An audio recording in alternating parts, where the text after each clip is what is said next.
Kata Sayyidatuna Fatimah, mula-mula Nabi bisik, aku menangis sebab Nabi kata, wahai Fatimah, yang ayah kamu duduk sakit ni, sakit nak wafat.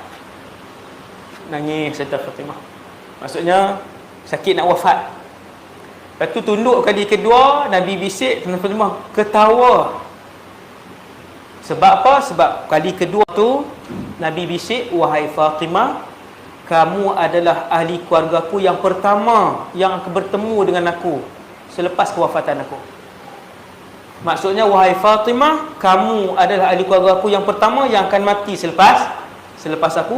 Yang itulah yang membuatkan Sayyidatuna Fatimah tawa. Yang tu mukjizat Nabi juga yang terakhir. Tuan-tuan, Nabi tahu mana? Nampak? Kalau kita fikir lebih sikit, Nabi tahu mana ahli keluarga Nabi yang ramai ni, Fatimah yang nombor satu akan wafat. Mai mana? Benda tu ghaib. Benda tu ghaib dan Nabi dalam keadaan sakaratul maut. Nabi dalam keadaan sakarat. Mai mana benda tu? Kata para ulama, itu mukjizat terakhir Rasulullah SAW. Punya banyak mukjizat, tuan-tuan. Ribu mukjizat Nabi. Rugi kalau kita 80 mukjizat pun kita tak boleh sebut. Nabi kata, wahai Fatimah, kamu yang pertama akan ikut aku.